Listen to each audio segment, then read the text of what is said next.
بے شک جو تم کرتے ہو تمہارا رب اس سے باخبر ہے۔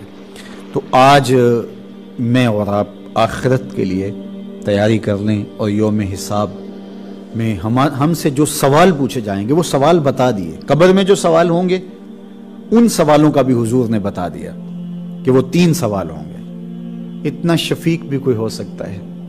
ہمیں بتا دیا کہ اب تیاری کرنا تمہارا کام ہے۔ اب یہاں حشر کے دن ہر بندے سے سوائے انبیاء علیہ السلام سے، یا وہ 70,000 لوگ جن کو بغیر حساب کے اللہ جنت میں داخل کرے گا، باقی ہر ایک سے اللہ تعالیٰ جل شانہ یہ سوال کرے گا۔ سب سے پہلا سوال جو ان سے کیا جائے گا وہ یہ ہوگا کہ ان عمرہ فیما افنا ہو، عمر کے بارے میں پوچھا جائے گا کہ تو نے اپنی عمر کہاں گزاری۔ عمر اللہ کی نعمت ہے، اللہ تعالیٰ جل شانہ نے ہمیں مہلت عطا کی ہے اور ہمیں خیر اور شر سب بتائے ہوئے ہیں، اچھائی کیا ہے برائی کیا ہے، یہ ہماری طبع میں بھی رکھی گئی ہے۔ انبیاء علیہ السلام کے ذریعے، کتب کے ذریعے، صحائف کے ذریعے، صالحین کے ذریعے یہ سب کچھ ہمارے سامنے کھول کے رکھ دیا گیا ہے۔ انا ہدیناہ السبیل اما شاکرا و اما کفورا، ہم نے تمہیں دونوں راہیں دکھا دی ہیں، اب تمہاری مرضی ہے کہ تم کس راستے پہ چلو۔ دنیا کے اوپر تم کو اس نے فری ہینڈ دیا ہے، تم اگر بائیں راستے پہ چلنا چاہو تو وہ روکتا نہیں ہے، لیکن اس کی منشا یہ ہے کہ تم جو ہے وہ سبیل یمین پہ دائیں راستے پہ چلو، اور وہ جنت کی راہیں ہیں۔ لیکن بہرحال اگر تم غلط راہوں پہ چلنا چاہو تو چل سکتے ہو، تو دنیا کے اوپر تمہیں تمہارا اختیار ہے، اور اختیار کی وجہ سے ہی سوال ہوگا۔ جس کا اختیار نہیں اس کو سوال نہیں ہوگا۔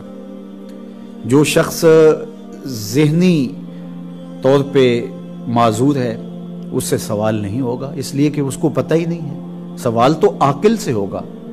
تو اس لیے یہ اختیار ہے، اور تمہیں بتا دیا گیا ہے کہ خیر کیا ہے یا شر کیا ہے۔ اچھا، تو عمر کے بارے میں تم سے سب سے پہلا سوال کیا جائے گا کہ عمر کہاں گزاری ہے۔ عمر کے ایک ایک لمحے کا تم سے سوال کیا جائے گا، چاہے وہ بڑھاپا ہے، وہ عمر کے لمحے چاہے جوانی کے ہیں۔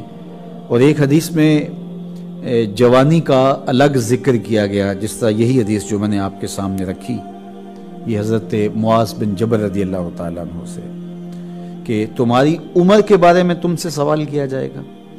اور دوسرا ارشاد فرمائے ان شبابہ فیما ابلہ، جوانی کے بارے میں پوچھا جائے گا کہ جوانی کہاں بسر ہوئی۔ بعض نے یہاں ان جسدہ فیما ابلہ، ابن حبان نے اور امام ترمذی نے جو حدیث روایت کی ہے اس میں یہ لفظ بیان کیے ہیں کہ جسم کے بارے میں سوال ہوگا، یعنی جسم کے ایک ایک عضو سے پوچھا جائے گا۔ تم سے پوچھا جائے گا تمہارے ہاتھوں نے کیا کیا، تمہاری آنکھوں نے کیا کیا، تمہارے کان کیا سنتے رہے، تمہاری زبان کیا بولتی رہی، تمہارے قدم اٹھ کے کن راہوں کا سفر کرتے رہے، تمہارے ایک ایک عضو بدن کے بارے میں تم سے پوچھا جائے گا۔ تو وہاں جسم کا لفظ ہے، اور اس حدیث کے اندر شباب کا، جوانی کا ذکر ہے، عمر کا ذکر بھی ہے اور جوانی کا ذکر بھی ہے۔ تو جب عمر کے بارے میں پوچھ لیا گیا تھا تو پھر جوانی کا الگ سے کیوں پوچھا گیا؟ تو کہا کہ جو جوانی ہے یہ عمر کا خلاصہ ہے، اور عمومی طور پہ گناہ کی زندگی جوانی کی زندگی ہوتی ہے، اور جس نے جوانی کو سنبھال لیا اس کا بڑھاپا بھی خوبصورت ہو گیا، اور جو جوانی کو سنبھال نہ سکا تو اس کے پلے پھر باقی بچا ہی کیا۔ اسی لیے ارشاد فرمایا گیا کہ وَشَابٌ نَشَأَ فِي عِبَادَةِ اللَّهِ، وہ جوان جس کی جوانی اللہ کی عبادت میں گزرتی ہے، کل قیامت کے دن جب کوئی سایہ نہیں ہوگا اللہ اس جوان کو اپنے عرش کا ٹھنڈا سایہ عطا فرمائے گا۔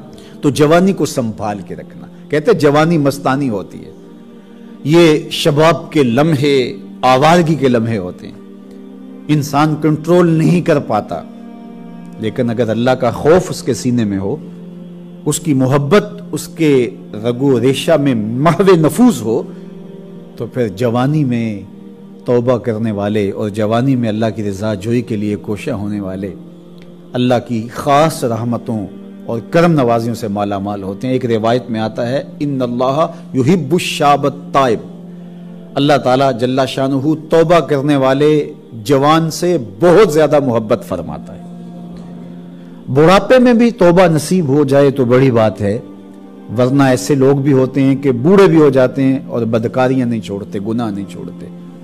میاں صاحب نے شاید ایسے لوگوں کو ہی کہا تھا کہ ہڈیاں کمبن گوڈے کھڑکن تے اڑ گیا لک تیرا، اجے بھی بدیوں باز نہ آئوں جیو مرد دلیرا۔ کیا جرت ہے تیری، فما اصبرہم علی النار۔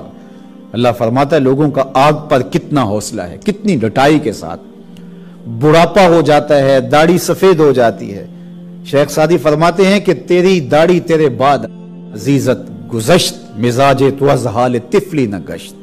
کہا تیری 40 سال عمر بیت گئی لیکن بچپنے والی حالت تیری ابھی بھی نہیں گئی۔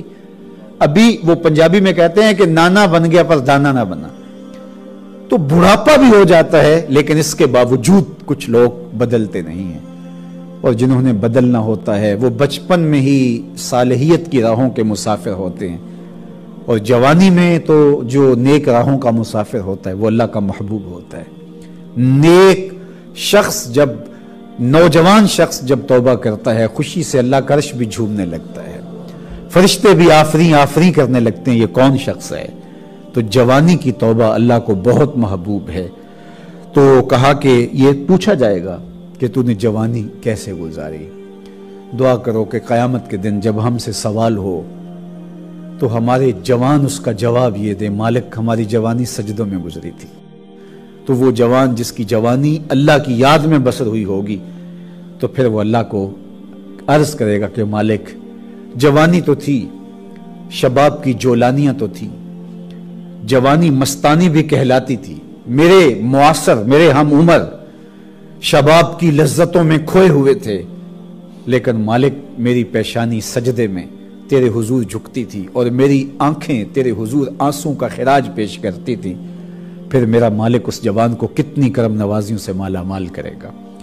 جوانوں کو جو اس وقت میرے مخاطبین ہیں، میں کہوں گا کہ اپنی جوانی کو اتنا ستھرا اور پاکیزہ بنا لو کہ کل حشر کے دن شرمندگی نہ ہو کہ جوانی کو تو ہم سنبھال نہیں سکے، ہم دیوانے ہو گئے تھے، ہماری خواہشات بے قابو ہو گئے تھے، ہم اپنی عصمت کے جوہر کو محفوظ نہ رکھ پائے، ہماری نظروں سے حیا اور شرم کا جوہر اٹھ تھے، اس لیے جوانی تیری محبتوں کے سائے میں بسر ہوئی۔ تو یہ شباب کے بارے میں پوچھا جائے گا۔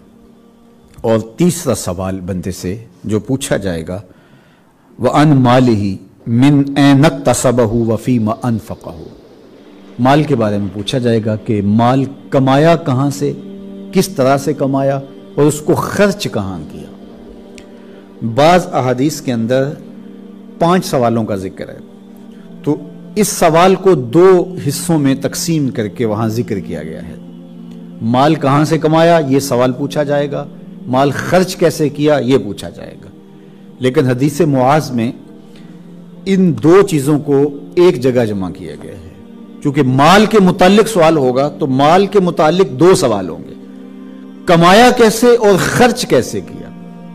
یعنی مال کا کمانا عمومی طور پہ ہم اس پہ تو زور دے دیتے ہیں کہ مال حلال ذریعے سے کمانا چاہیے، کسی سے زیادتی نہیں کرنی چاہیے، جھوٹی قسم سے مال نہیں کمانا چاہیے، کسی کو دھوکہ دے کے مال نہیں کمانا چاہیے، مال کمانے کے ذرائع اچھے ہونے چاہیے، یہ اس پر تو ہم توجہ دیتے ہیں۔ لیکن سوال یہ بھی ہوگا کہ صرف یہ مسئلہ نہیں ہے کہ تم نے کمایا کیسے، یہ بھی مسئلہ ہے کہ تم نے مال کو خرچ کہاں کیا، مصرف کیا تھے اس کے، فضول خرچی میں، اسراف میں تو وہ مال حلال کی کمائی تم نے ضائع تو نہیں کر دی۔